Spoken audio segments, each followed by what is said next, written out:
All right, I think everybody missed the intro, but it was a good try. I saw it. It looks great. It was I know. really good. I think we went live immediately after it ended. So, all right.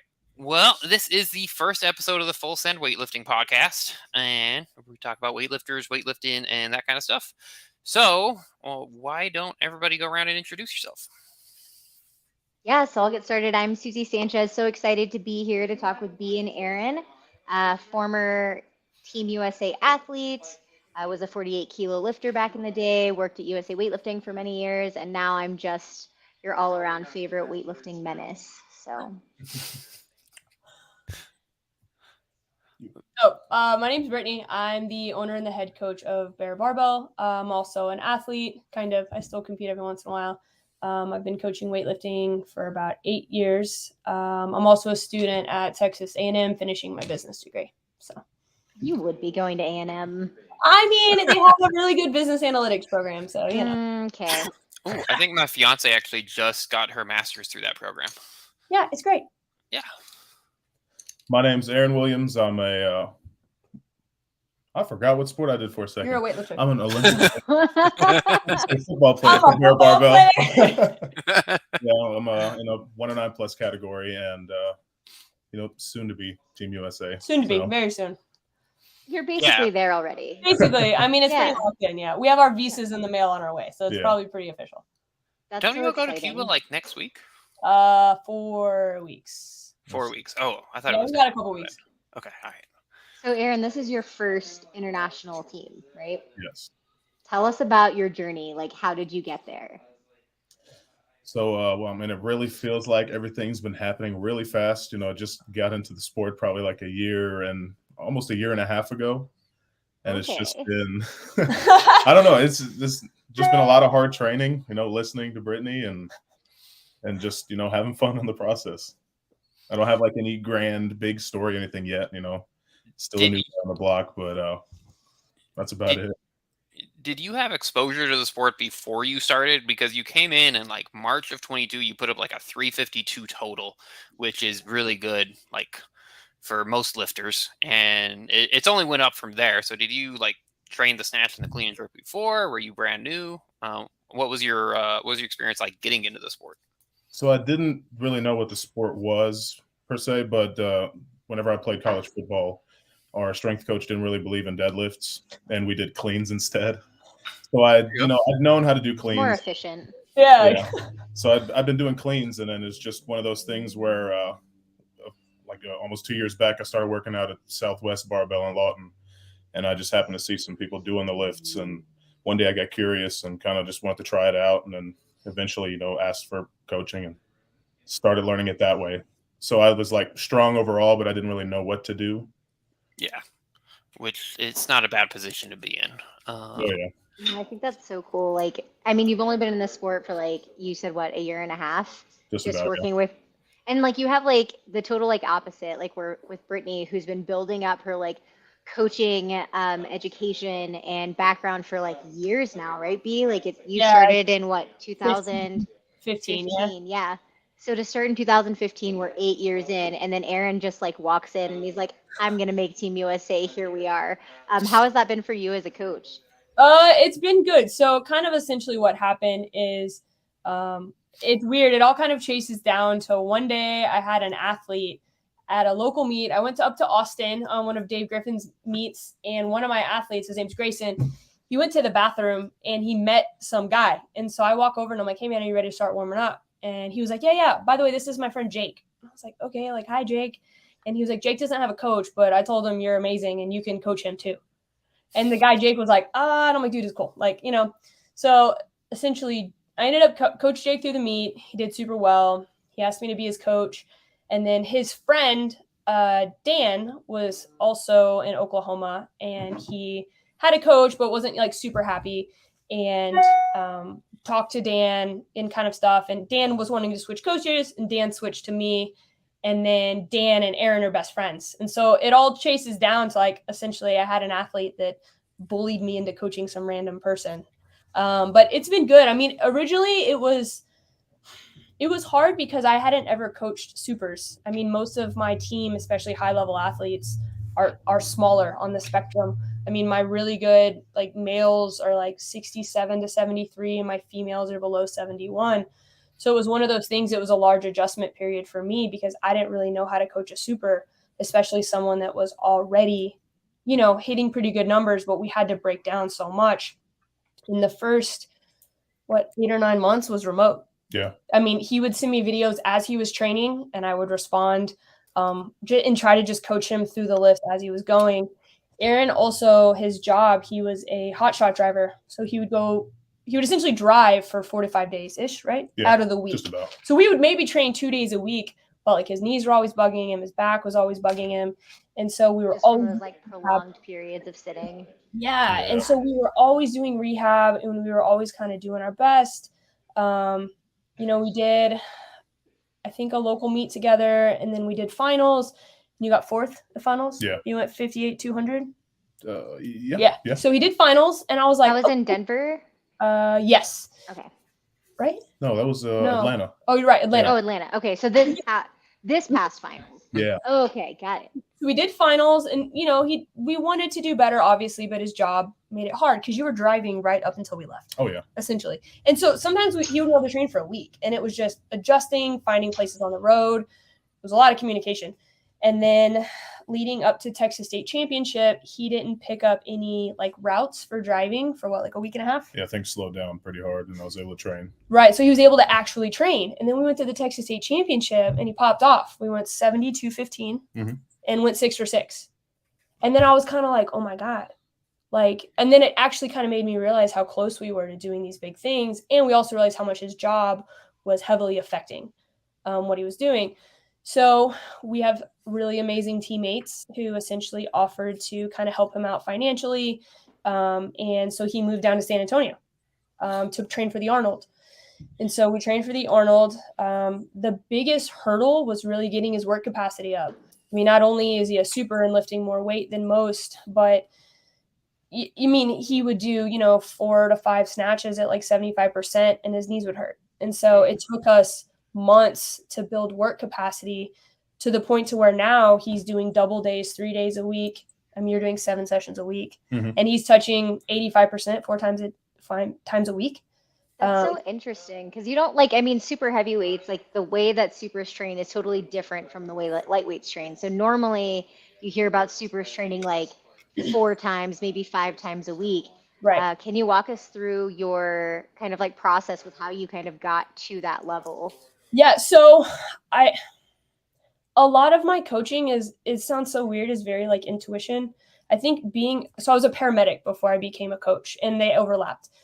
And so much of being a paramedic is like thinking on the fly, right? And adjusting as things go. And so I originally reached out to Camargo when I started coaching him because I knew he had Noel, his super. And I was like, Danny, how do I coach a super? Like, what do I do?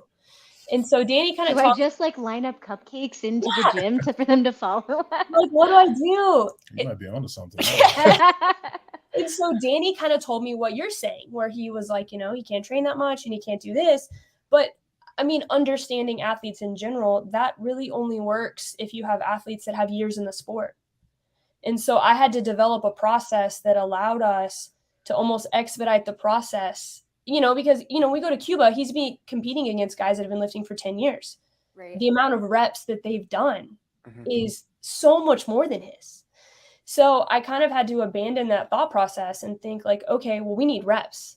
So how do I build his work capacity so that we can get reps in? Because he just needs to do the movement. Like, I mean, the best way to get good at snatch and clean and jerk is a snatch and clean and jerk. Is to do more snatches and clean and jerks. Yeah. Right. As long as you're doing them right.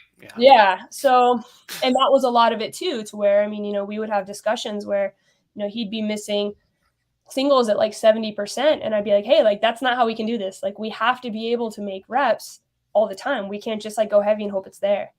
So I kind of abandoned, I would say, the traditional thought process when it came to supers and adopted more of a thought process that I train the rest of my athletes. It is very different. Like his double sessions are maybe a little more volume than most people's single sessions. He definitely isn't doing complexes. The classic lifts are mostly singles, maybe a pull in them. It's definitely simplified, but it's significantly more volume than most supers, especially at a high level, would traditionally do, purely because of our time frame to prepare him. That's so cool. I mean, I'm definitely, Blair and Melvin are the same, and hearing like different coaching Yeah. methodologies. So to take a completely like new approach with super heavyweights is something that I think more people should be like dabbling in. So thanks for sharing that. Aaron, how do you feel like your recovery is like doing the more volume like days? Like I guess it's you've only known that, right? Like you've never trained any other way. So It was Yeah. either here or here. There was no yeah, right. So what is your recovery like? I mean, Like your outside of recovery a lot of process? communication, to just if things aren't feeling good or something, I'll let her know, and we kind of dial back on stuff. But making sure that I take care of sleep first, making sure I'm eating, and I've been doing a lot of cryotherapy lately through a spot down here in San Antonio that's been kind enough to offer me their services while I'm competing or training to compete for Cuba. But it's really been a lot of communication and just kind of giving her basically like almost like a video game, like telling her the health bar of my knees, we're at this, so I can either do this or that, and it's just slowly building up on top of that until I was able to get through all the sessions, get through all the movements that I had for the day, and wake up the next day and not feeling bad. So with it, would you say it's like just basically a whole lot of like accumulation in like a 70 to 80% range, or is it like? I would say, I mean, I write 4-week cycles traditionally. Monday, Wednesday, Friday are normally your heavier days. Traditionally, we would snatch in the morning and clean and jerk in the evening. Normally when I start cycles, especially, for doing singles, I actually don't write him percentages. I don't think you even know what a percentage is for anything. No. Yeah. I give him exact numbers. There you go. I just tell him like, hey, so I think 140 is about your 80%. So I would say week 1, we're probably touching about 140 at the high end. And then we're getting up to 60, 65, which is 93 to 97% of his maxes. We definitely snatch heavier more than we clean and jerk heavier. You only really full clean once a week. Mm-hmm. But we do a lot of power cleans. He really doesn't squat a whole lot because he has such a high strength reserve. And if I think about, I only have so many available like up downs his knees can do before it's just not good. And so I'd rather use my up downs on the classic lifts than squatting, just to be honest. It'd be one thing if he's getting buried in cleans, but he doesn't. I mean, you doubled 250 like 8 months ago, right, on front squat. Yeah. And you front squat 270 for 3, and it was easy. Like the strength is there. And so I only have so much that I can like we joke around, but we're serious. Like we talk about like it's like a health bar. And so I'm like, look, like I don't really ever want you in the green because we're not really doing enough work, but I don't want you in the red. So we communicate. I watch all of his sessions. I usually train with him in the mornings, and then I watch, and then in the evenings he comes to team training. So I see almost every rep. And so we always the goal is to stay in the yellow because that's where progress is made. Whereas if we get into the red, then we have to recoup and stuff. And so we just kind of have to it's like a balancing act. Yeah.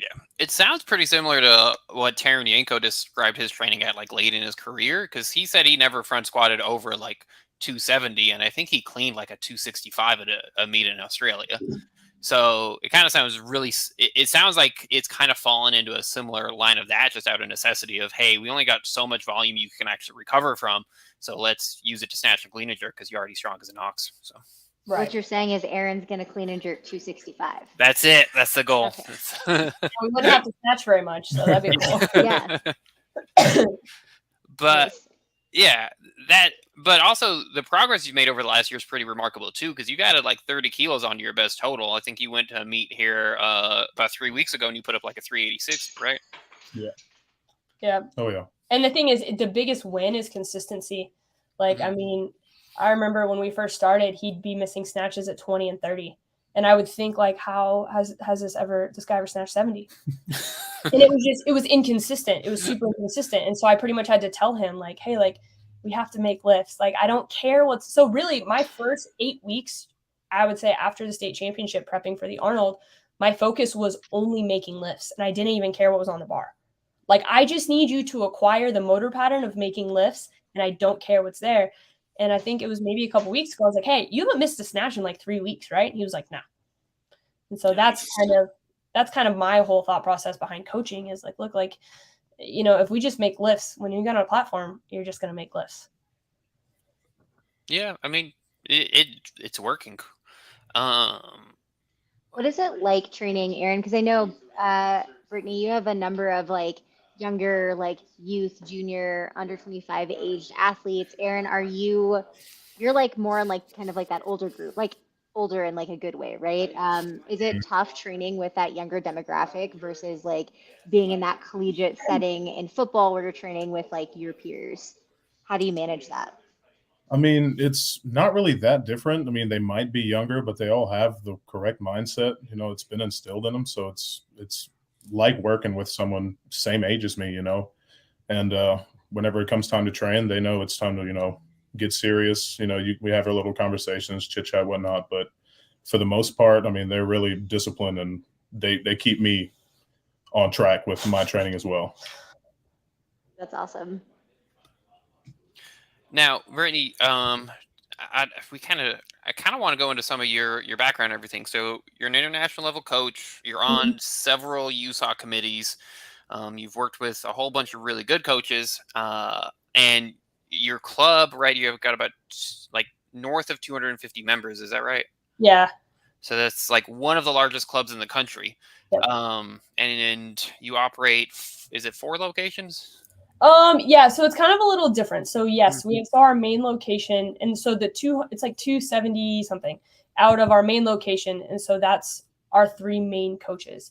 What essentially happened is I have athletes that are under me that are also coaches, and so it all started because one of my athletes, Jeanette, I'd been coaching for multiple years, and she drove up and she wanted to have a meeting, so we were talking, and she was like, I want to start my own barbell club. I found a location. And so I kind of started talking through doing everything. And then I stopped and I was like, Jeanette, do you just want to be another bear location? And she was like, seriously? And I was like, yeah. And so we discussed it. And so for me, it's not I guess it's kind of like a franchise, but they don't pay anything. And so it's essentially just athletes under me that are also coaches who have their own bear location, but I'm pretty hands off. Like I don't deal with their operations. I don't deal with anything. I'm always available for help. I try to visit those locations just to kind of show some face because a lot of their athletes like look up to me because I'm like their coach's coach. So I would say if you want to count like all of Bear, we easily have north of like 330 athletes. But when we talk about like numbers and metrics, that's out of our like main location. That is a lot of athletes out of. How do you, if you don't mind me asking, how do you like put your teams together for for national events? Like when you're putting forth a team with that many members, do you have like criteria similar to like what Florida Elite does with how they like put people on their team? Or is it just like, hey, if you're going, you're on the team to score points? Yeah. So the only time I've actually, so at AO2 last year, the teams were just automatic. And so Pedro pretty much told me like, we'll just take the top of each gender and we'll input it on our own and you don't have to do anything. And I was like, okay, cool. And then we won. And then going into I don't know. I didn't really look at it. I just know we got the trophy sent to us. And then going into finals, I assumed it would be under the same stuff. And then I found out a couple days before finals, we were supposed to submit a team. So I was like, okay, well, that's on me for not doing my due diligence. And then for AO1, it was 5 athletes, mixed gender. And when I looked at our rankings, we had 5 people who were slotted to win. So I just put all 5 on the roster. They all got first. And then it was kind of like, well, I think it's impossible to beat us. So when it comes to state championship, that's definitely something where I have to make rosters. So my degree's in business analytics. So I'm really into like data and like I'm always trying to like fine tune any system. So what I essentially do is pull the entire start list, break down each weight class, figure out ranking based off of entry totals. And then I take the top 10 in each gender, not necessarily based off of how good they are, but based off of their competitiveness. So, a 64 who might be competitive could still rank lower than an 87 who's not as competitive, just purely based off of how many people are signed up. So to make teams for the state championship, which we also won this year, it's just data. And it's just, figuring out who's got a better chance. Then I have to think about who's a better competitor, who's better being motivated. And then I even had to play in like, okay, are any of these people maybe not going to make weight? because that could obviously heavily throw stuff off. So, I mean, I know my athletes pretty well, so I'm able to make very educated guesses. Nice. That's cool. I'm just always curious as to how like bigger teams kind of manage that, because for some athletes, like that may be like their peak goal is just being on the team to be able to like score points, Right. versus like actually like medaling, because that's just where they are, right?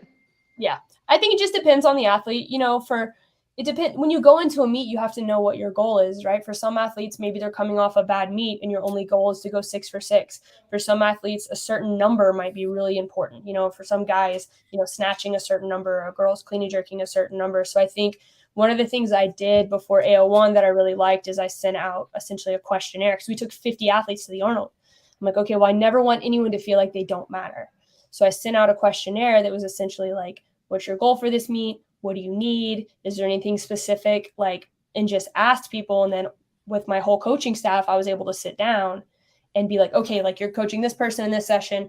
Here's their information.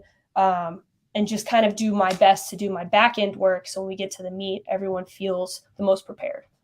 That's awesome. I think that's a great segue into, you guys are going to Cuba. What are your goals for Cuba, both as an athlete and a coach? Well, I guess what's your goals? And then I can tell you, you know what my goals are. Well, yeah, my goal is to, put up the biggest total I can, show off all the hard work that we've been doing, and hopefully get a shot at landing a stipend. Yeah. So our goal, so the highest total right now in our region is 388 from a Colombian. There's not really anyone else. I mean, Medina and Kane, obviously, but 388 is the high end. So as of right now, our number is 389. Obviously, you got to make openers first. So that's always the first goal. So 389 is our metric as of right now. That being said, that Colombian is also signed up for Cuba. So that's kind of like the rabbit to chase, I guess. 389 obviously being the first, and then just making sure we're ahead of him. But other than that, the primary goal is just to set him up for success as not only an athlete, but just a person that he can walk away feeling successful. That's awesome. It is. It's also kind of crazy that the depth the Americans have of the supers right now, because like you said, like the top total from the region is 388. And I think the best American totals right now in the supers are 386, 85, 84. Mm-hmm. Yeah, it's all 1 kilo. Yeah. So it is a super tight ranking. So that's going to be a really cool session to watch. I'm excited to watch the supers. As a small person, somehow I always ended up becoming best friends with supers. I think it's because, I don't know, we just always ended up hanging out. Like, obviously, Holly's one of my best friends. But it's because you never finish your food. It's because I never finish that's exactly what it is. That's really nice. It is really cool that for many years, like our competitiveness in the US, particularly for men's super heavyweights, was just like Kane. It was just Kane Wilkes. Before Kane, I don't even remember who it was. Like Zach Schlinder, maybe. Shane Hammond. Cameron Swart. Yeah. Well, Sword and Shane Hammond was in the 90s. Oh, okay. I mean like the 2000s, 2010s. Yeah. I mean, Shane went in 04. Shane went in 04. Okay. We had Casey Bergner. Oh yeah, Casey was. Yeah, I forgot about Casey. Yeah, I mean he was right there in 2008. Like he was real close. Yeah. But it's just really exciting to see such a tight kind of like roster on the men's side domestically. So really pumped about it. Too bad, it's too bad about Kaiser, but it is what it is. So. Yeah. Now, with that, you got like 330 athletes, and I'm sure within 330 individuals, I'm sure there's a whole range of like abilities and development and exposure to the sport. So how do you go about just managing that and managing each athlete and their development? So out of the like 260 that are out of our main location, they're split between 3 coaches. So myself, Nicole, and then Christian. I've got a little over half. I think I have 132 maybe that I'm primary on, just because sometimes when people join, it's when people just walk in and they don't know and they're just like, yeah, I'm just like, okay, cool. Like this is Nicole, this is Christian, they'll be your coach. But at times when people reach out to me personally, or people do come to Bear because they want me to coach them, then I end up taking them on. So the one thing that works in my favor, and also not favor, is that I would say 65, maybe 70% of my athletes that I'm primary on are remote. So the pro is I can split my time. The con is I don't have time for anything else. So, I'm at the gym coaching 16 hours a week. So I coach evening team trainings and Saturday mornings when I'm not traveling. So I would say only 20%, maybe 15 of my higher level athletes are in-house. If all of my senior nationals people were in-house, I don't know what I would do. So, it kind of allows me to more focus on just the couple of them that are in-house. And then I spend probably 3 hours a day watching videos. So I do a lot of video analysis. People come visit. So like, for example, right now in our house, Estelle Rohr, who's my 76, that's really good. Kelly Slavens, Garrick, those three Estelle athletes. has the best singlet, by the way. Estelle's just an amazing person.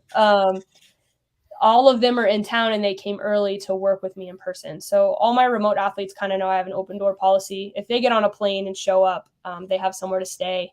And then I just work with them in person. And that's kind of the hard part about managing, because there's so many things that I can fix in person that I can remotely. It's just faster.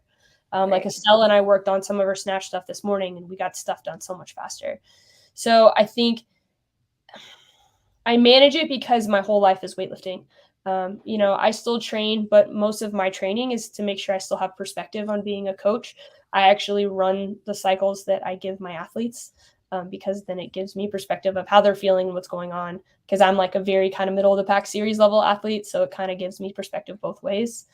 But I think understanding my athletes beyond being an athlete, so understanding them as a human. I have some athletes that, I have pretty good relationships with, and we talk on a regular basis, even I would say are friends and like joke around. But just getting to know them and as people. And I say that the best coaches are chameleons. Like, you have to be the person that person needs you to be in the back room. And that looks very different for everybody.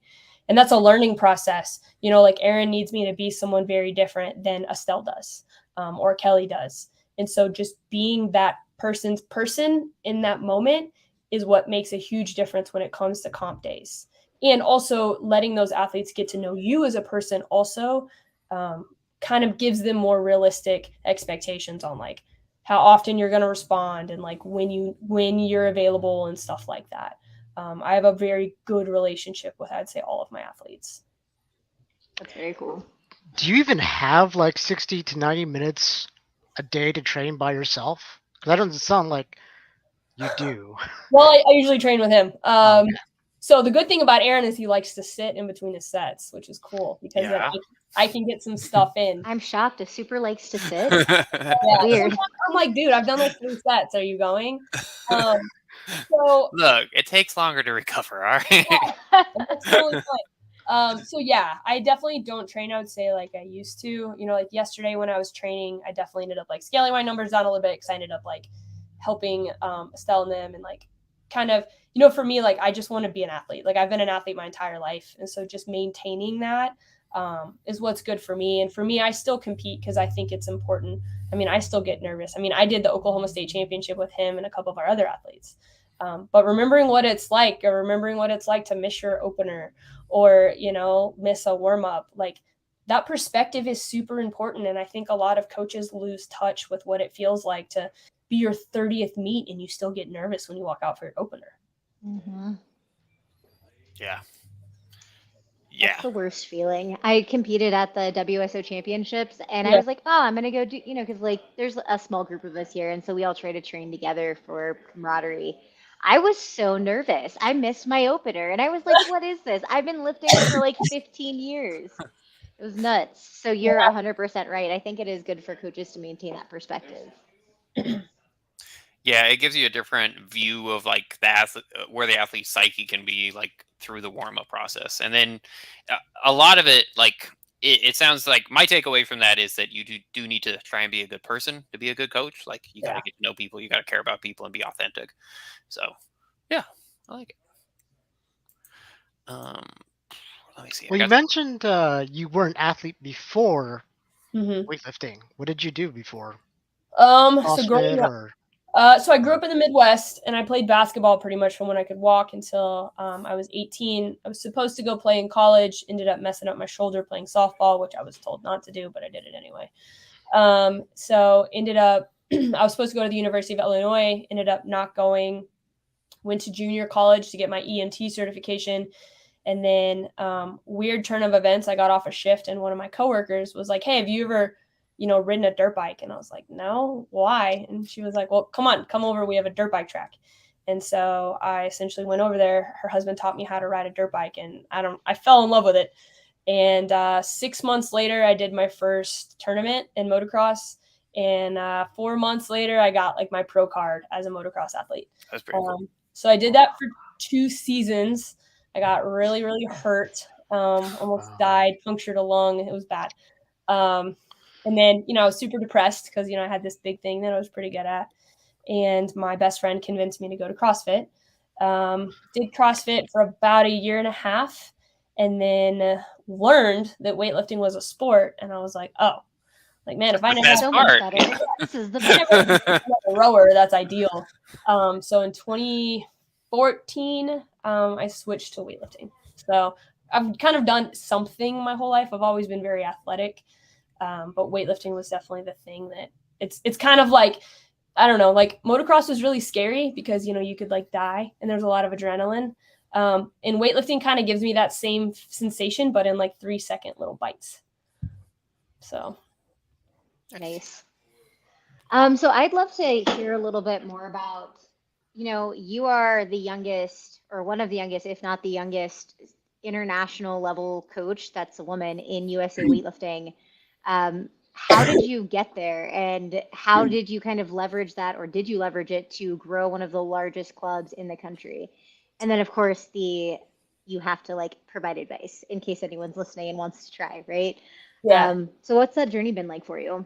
So I owned another club in 2015, and so I had a business partner, and she was definitely the more experienced coach. And so anytime new people would come in, she very much had the thought process of like, well, I'm the more experienced coach, so I'll take them and you can take all the beginners. And I had essentially a family walk into a local meet, and they had no clue what was going on. This was in 17, I think. And I specifically remember watching this girl, she was 12, missing snatches over and over again in the back room. And it was like 15 minutes till announcements. And I was like, what is going on? Like, what? And her dad was coaching her. And I was like, okay, this is a weird vibe. So I kind of leave it alone and just kind of watch. The kid bombs out on snatches. And then I was like, you know what? I'm going to step in. So I walk over and I'm like, hey, my name's Brittany. Do you need some help? And he was like, oh my God, yes. I don't know what I'm doing. This is my daughter. Her first ever weightlifting meet. We're just trying to go to this thing called Youth Nationals. Can you help us? And I was like, yeah, of course. So I step in, end up coaching the kid. Her name was Brianna Marquez, and helped her out. She ended up clean and jerking 78 that day, which is still crazy thinking back how young she was. And I was like, all right, cool. Sorry you didn't qualify. You're going to have to put up a snatch, but you'll qualify super easy in your next meet. And then I went to walk away, and the dad grabbed my shirt and was like, no, wait. And I was like, what's up? He was like, my son is in the next session. And I was like, all right, well, let's do it. So that ended up being Mario Marquez. And so I'm in the back, and he's warming up, and super quiet guy. He definitely talks more now, but he was like super stoic. I think he was 14. And he had on CrossFit Games shorts. And I was trying to make conversation, and I had not coached any kids at this point. And I was like, hey, did you go watch the CrossFit Games? He just looked at me and he goes, I got second. Like he was mad about it. Yeah, like you didn't know. How dare you? Right. And I was like, oh, okay. And he was like, I'm here because the guy who got first out-snatched me. And I was like, yeah, okay, that's a good reason. So he ended up going, I think 81-10, qualified for Youth Nationals. And then essentially dad was like, well, can you coach my kids? And I was like, I've never coached kids, and I've never coached kids remotely. Like, do they have cell phones? And he was like, yeah. And I was like, he was like, look, like, I don't know what I'm doing. Like, that was very obvious. So can we just figure this out? And I was like, yeah, sure. Of course. So that's kind of how, so I started coaching them. And if you guys don't know who they are, they're definitely, I would say, my athletes that are like my pride and joy. At this point, Brianna has competed at, I think, 4 international meets. Mario is maybe 6 or 7. He was supposed to go to Pan Am's this last couple weeks ago, and then everything happened. But definitely that's what got me. Yeah, that's what definitely got me started coaching, I would say, higher level athletes. They developed, they became youth national champions. I had a couple more kids come in. Anna, her and Brianna, go back and forth, came in when she was 14. And I really, as weird as it sounds, my higher level athletes that I first developed were kids. And so I just learned what it was like to develop them as humans also, which I think also plays into this, is just getting to know them, because that was so important. And then I had a couple seniors that I kind of developed. I think Kate Miranda was my first senior I ever got qualified for anything. But when I started Bear in 2020, the only people I had qualified for even finals was, I think, Mario. And I remember thinking man, maybe one day I'll get my national coaching cert. That'd be cool, to get 4 people to finals. Yeah. And then Kate qualified for finals, and I kind of just had people that I developed. I never had anybody walk in that was already good. And then except for Aaron. Right. And then let me think. Lane Palm is my 89-96, who he competed in Cuba, I think, last year. He was the first athlete that ever walked in to my gym that was good. And so he came in and did a local meet, and he, knowing it's just in Lane fashion, he had emailed, said he didn't have anyone to coach him. And I was like, yeah, I'll coach you. Wasn't showing up for a session. And I was like, what is going on? And they're calling for announcements, right? Announcements are going on. And I look into the parking lot, and there's just this tall white boy, blonde hair, blue eyes, just walking in, smiling, talking to his wife. And I peeked out and I said, Lane? And he looked at me and I was like, get in here now. Dude. And he was like, oh, I'm sorry. And so didn't even have his singlet on. No, nothing. He was just happy to be there, man. And so he starts warming up, and he started snatching, and I kind of put my hand in my face, and he was like, what? And I was like, your pull's really bad. And he was like, well, what do I do? And so I kind of tweaked it a little bit. But he ended up doing, I think, 37.52 or something like that. And that wasn't actually really that far off of what Chevy and I can't remember. It was Pan Am's was going on at the same time. And he was maybe 30 kilos off what they were doing at Pan Am's with no real weightlifting coaching. Yeah. And so after his session, I kind of sat him down and I was like, hey, you realize you could be pretty good at this. And he was like, what do you mean? And I was like, do you know what Team USA is? And he was like, no. And I was like, well, have you ever competed nationally? And he was like, well, I did AO1, but I didn't do very well. I only went 2 for 6. And he was like, one of my friends was essentially coaching me. And he had never coached at a national meet. So it was just kind of a mess. And I was like, all right, well, man, I'm telling you, you could be pretty good at this whole sport. And then we kind of maybe touched base on maybe me coaching him, but I was like, hey, think about it and let me know.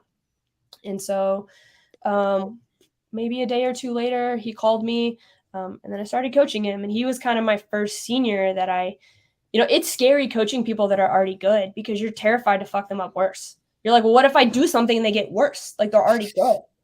And he did 45.75 at nationals, went 6 for 6. And that's when I was kind of like, all right, maybe I can do this. Maybe I'm okay coaching these higher level athletes. And then it kind of just from there, it was a lot of just kind of being a good person. People would reach out and ask for advice or for help, or, things would happen at meets. And I was always just really nice to people. And so I kind of just started having more and more people join. And then I became a better coach, and then I got better at fixing things. And, I just submerged myself into being the best coach ever. Something that Sean Waxman said in an interview once that really stuck with me was that if you don't do everything you can for people, you're doing a disservice, because you're wasting their time and you can't give it back. He says in there, he's like, if you take a 15-year-old kid that walks in your door and you don't know what you're doing, and he's 30 and now you have all the answers, you can't give those 15 years back. So I think for me, I'm always on the pursuit to make people as technically proficient as possible, as mentally sound as possible, as strong as possible, have the best relationship with them. Because at some point, everyone's going to pick up a barbell for the last time. And so I my think, heart. so I think for myself, just being the best person possible for that athlete. You know, I've had plenty of athletes that have joined because they weren't happy with their other coach for whatever reason. And so I always told myself, like, I would never give one of my athletes a reason to leave.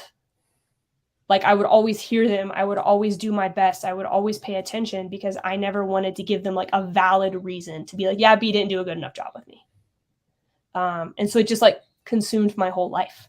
And so this is, you know, it's people talk about work-life balance and I'm like, man, screw that. Like, I just want to do the most I can. And I think COVID and starting Bear just showed me how important it is for people to like have something about them that is more than just like waking up and going to work and going home and going to sleep. Weightlifting gives people that. It gives them, you know, a team. And like Bear is so like, we have our camp this weekend. I think we have like 80 people that are planning on training in Friday evening alone. And we have it like split into sessions and stuff, but people look forward to camp all year. And so I think giving people something that it's more than just lifting, you know, it's having a team. And I have plenty of athletes that have told me, I have an athlete that I've been friends with for a long time. And when she joined, she was like, hey, like, I'm never going to win you a medal, but I'll always be there to support the people who are. And I was like, yeah, man, that's all I can ask for. Like, is, you know, a supportive team that supports each other. And that's so awesome. I think one of the hardest thing that I was worried about is like having athletes that are so competitive and it getting like catty. Like my females are insane. We had our local meet and I think we had 5 athletes hit over a 190 total between 59 and 76. I mean, Estelle hit a 227 total. And they're all friends and they all hype each other up. Like I have, I think 6 64s going to nationals and they're all like, yes, queen, like you go. Like, it's so awesome because nobody's like, oh, like, you know, screw her because she outsnatched me. Like they're hyping each other up, which I think is so much of a reason that everybody's getting better because there's no weirdness. It's just everybody trying to make each other better. Do you feel like that's really the culture of the club then? Is that positive, trying to build each other up? That's probably the biggest like cultural aspect of the club that you try to impart to your athletes? I mean, I think, what do you think? I think so.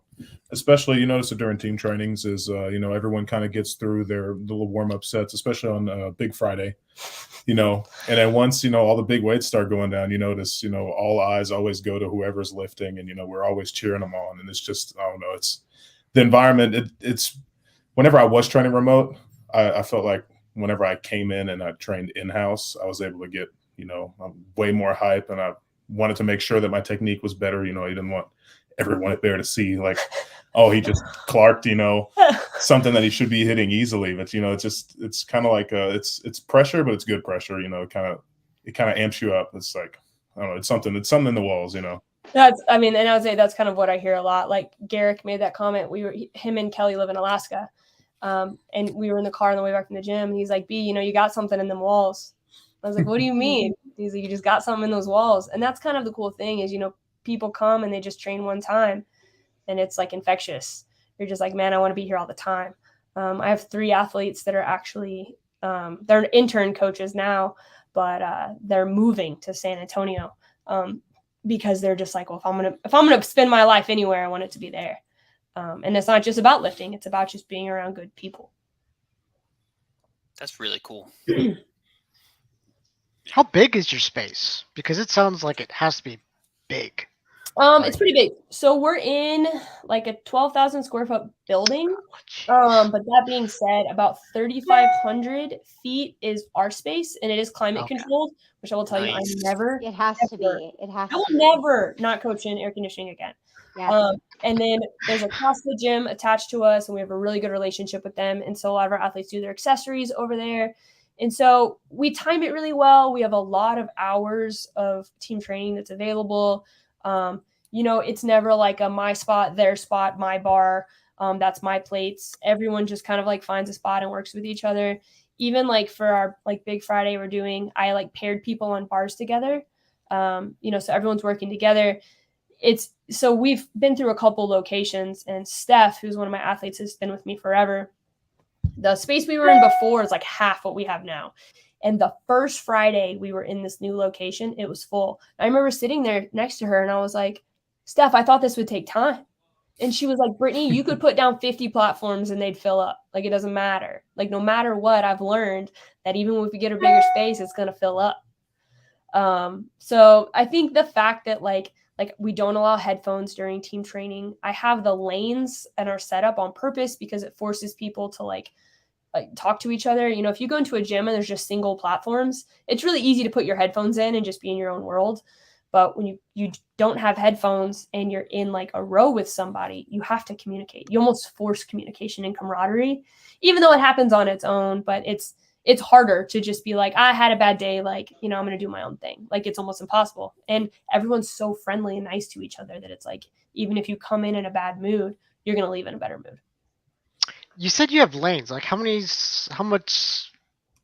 athletes could you run at a time then? We have 6 lanes. 3 of them are 24 feet, and then the other ones extend another 8. So it's like a total of like 22 pieces of plywood. Okay. So depending how dangerous you want to live, I mean, you know, you could run, I don't know, maybe there's 22, 25 bars sometimes in team training. Okay. USA Weightlifting's coaching course standard is 3 people per platform. So yeah. So that's a lot. Yeah. That's a lot. Yeah. That's a lot. Yeah. That makes sense then. If you can do like, if you had 25 bars, you could be doing 75 people or something. Yeah. Yeah. And the good thing is too, we have like systems to where squat racks are along the front. So, you know, when you're done and you're pulling or squatting, there's areas you can move to keep classic lifts. Because, you know, one squat rack in the middle of a lane blocks up a lot of space. Yeah. Right. So we definitely have systems in place to where it kind of like pushes people through and there's no like wasted space. There's been plenty of times I've like just sat there and stared at the platforms and been like, we can do this better. You know, B, with the community you've built, it really sounds like you have fostered a space for elite athletes specifically to kind of circumvent that like post-competition blues that happens to a lot of people. There are a lot of elite athletes who, after they've reached their peak, they, you know, there's a little bit of like depression, like a loss of identity. Like, who am I now that I'm not an elite athlete? Aaron, I'm sure you probably felt that way after leaving football. And to be able to have a community to kind of like rely on that still has your back, even though you're not throwing up world records or making Team USA, is pretty freaking cool. So kudos to you. So what was it? 2 days after we got back from AO1, we were training and Aaron was just sitting there and one of our athletes was like, Aaron, like, what's wrong? And he was like, I'm just so sad and I don't know why. Yeah, post-competition blues, man. And he didn't believe us. I was like, Aaron, that's the thing. And he was like, you're not. Come down. I'm like, dude, everybody feels like this. I was just like, what do I do? I was I thought everybody was just in on a huge joke. And I didn't know why I was sad. You know, I was like, I love weightlifting. Why do I feel like this right now? Yeah. Man. Other thing to touch on is Lane specifically wants to know how much you both appreciate him as a teammate and best friend. He made sure that I had to put the best friend part in there. Oh, we just love Lane so much. He's just the best guy ever. He just lights up a room. And you think he wants to hear anything else? Yeah, he's the best athlete on the whole. Best athlete on the whole team. There you go. There you go, Lane. That was for you. That was for him. So, obviously, Aaron, you're a lineman. I don't know if you're O-line or D-line. Why would you think he's a lineman?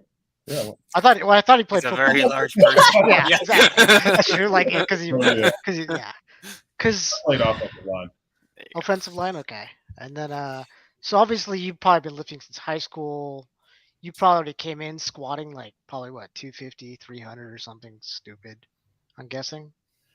Well, honestly, whenever I went to a high school where our football team wasn't really that good, and we didn't really have, that there wasn't. It's safe to say when I got into college, I came in pretty underdeveloped, and but I mean, I knew I liked the weight room at the time. So basically, like whenever I was there, my main goal was to be the top guy in the weight room. You know, squat, bench, power clean is what we called it. Whenever you did it off the floor. Before I learned all the new terminology, you know. and just being the best there because I mean I wasn't really getting a whole lot of playing time at the beginning of college just because I kind of sucked. I was just big. Yeah. So I mean, obviously, like, so in high school, if you did lift, or you didn't really lift at all, because then if you only lifted really in college, you've only got like 4 years under the bar, sort of, I guess. Yeah, we lifted in college in high school too. I think I squatted maybe like mid 400s before I got into college. But they also didn't really believe in deadlifts because I mean in high school, whenever you have somebody, you know, it's usually like your history teacher teaching you how to lift weights. So I think there was I had a class like I took weightlifting as a class too, you know, my senior year to get out of, you know, having to take like a real course. Yeah. But they wouldn't. I wanted to do cleans, but they wouldn't teach those there because it was like hard to do, and I guess they didn't really want anybody to get hurt because you had a lot of like, I would say like normal sized kids that were just really doing the same thing as me, trying to avoid another actual class. But you know, I did get to do squat and bench. I think I got my bench up to like 400, and but I think that was also mostly because I'd like torn both my MCLs. So there's a long time that I spent almost only benching. And, you know, in high school, bench is the coolest thing. You know, whenever somebody asked you, when you tell somebody you lift weights, they're like, oh, what do you bench? And I want 3 plates. 3 plates, baby. Lunch table. That's it. So, Susie understands. She's a power lifter. Yeah. Well, from Texas. So I did Texas high school powerlifting. Yeah. Yeah, and I was pretty stoked that they continued doing cleans in college because I remember doing it was a high hang clean, and I was able to hit 300 pounds strictly because like my coach looked me in the eyes and said, "You can't do that." There's no way you're going to. Rage is the best motivator. Yeah, and I just remember dropping these steel plates on the ground and just looking at them. My high school experience was a little different. We actually recruited Mississippi State's graduate assistant to be our strength and conditioning coach. And then he spent the next 4 years arguing with the head coach about what they should do because the head coach had been doing it for like 20 years. He's like, no, we don't do that here. And he was like, but you should. But yeah, that high school strength and conditioning can be such a wide gambit of it. But it still sounds like you were still a very large, strong individual in high school too. So. Oh yeah. What college did you play at? University of Central Oklahoma. It was a Division II school in. If you guys know where Oklahoma City is, Edmond. It was just it's a suburb just about northwest of Oklahoma City. I'm trying to think. What else do we want to cover? We really did cover all. Yeah, I hit all my highlights. Is there anything you all want to talk about that we did not touch on? I don't think so. I mean, you got anything? Oh, not really. All right. Well, where can people follow you if they want to support you in your trip to Cuba?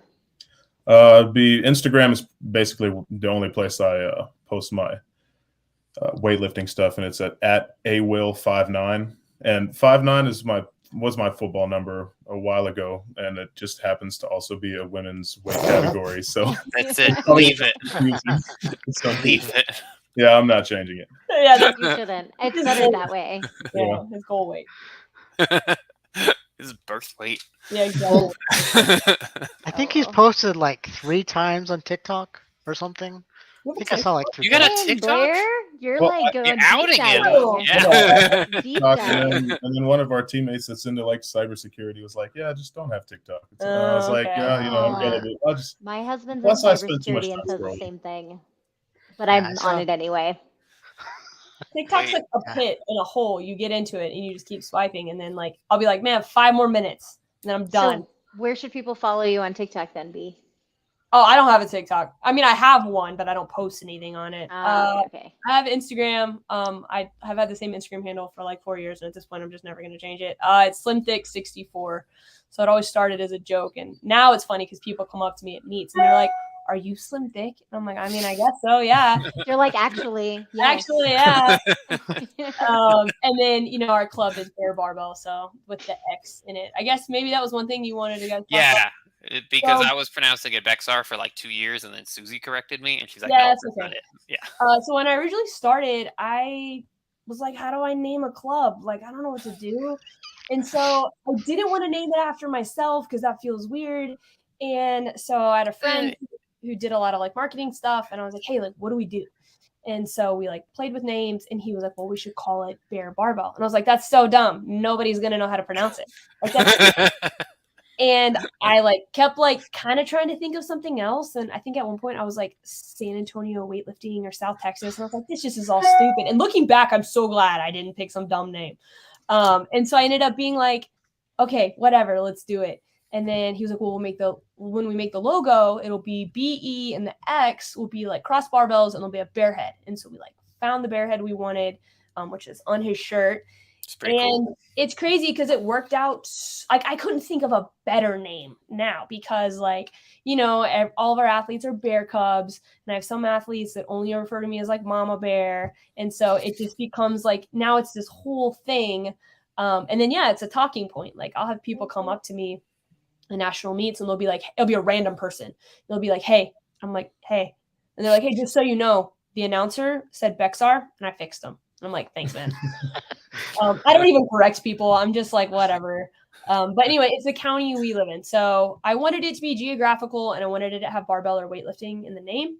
And so we live in Bear County. It's Spanish, so it's actually Bejar. But if you can't roll your R, it's just Bear. Yeah, it's okay. So it's just Bear. And so, you know, it ended up being kind of one of those things that I was like, that's so stupid. And he was like, no, you don't get it. It's actually really smart. It's a talking. It's really cool. It's really cool. Yeah. So do you call your masters grizzly bears? No, but I should. Because they're grizzled by life. Yeah. And then we have like, you know, like baby bears, like bear cubs. It's just like, it's become this whole thing. So it worked out. It is pretty cool.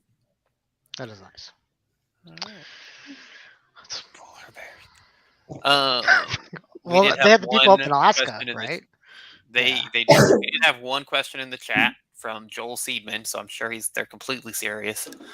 And I was like, wait, really?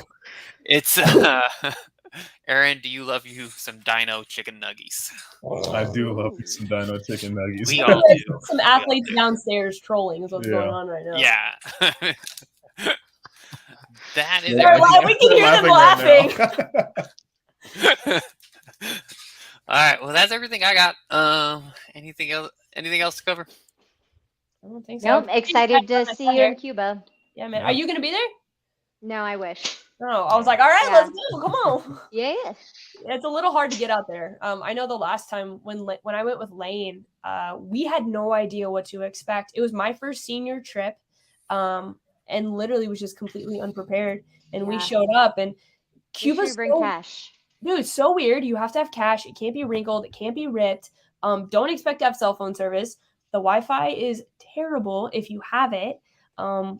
There's no cars there that are before like 1970. Yeah. It's when we left. So somehow we were the last two people in Cuba from the entire delegation, which I don't think is supposed to happen. Pretty sure it wasn't supposed to happen. So we're at the airport. So we get to the airport. We're out of money because you can only use nothing plastic is good from the US. So we're out of cash. We don't have service. There's no Wi-Fi. And we're essentially have been together for a week, and we're just staring at each other for 3 hours at the airport. And I remember thinking, like, what would I do if they don't let us through security? Like, what do I do if we get stuck here? And I had no solution. And like Lane had never been out of the country. He grew up in the Midwest. Like he's, hadn't really done a whole lot of traveling. And I was like, what do I do? And so I was like scared. But obviously we made it back. But now I know what to expect going to Cuba, but I definitely wasn't prepared for trip number 1. Well, you're definitely lucky you got to do that trip with your best friend. So yeah, that's very true. Right. Yeah, thank you. Oh, goodness. Yeah. All right. Cool. Well, good luck. Thanks for taking the time to chat with us. Thank you for having us. Yeah, thank you for having us. All right. That is it on the first episode of the Full Send Weightlifting Podcast. So here we go. All right. Thanks, everybody.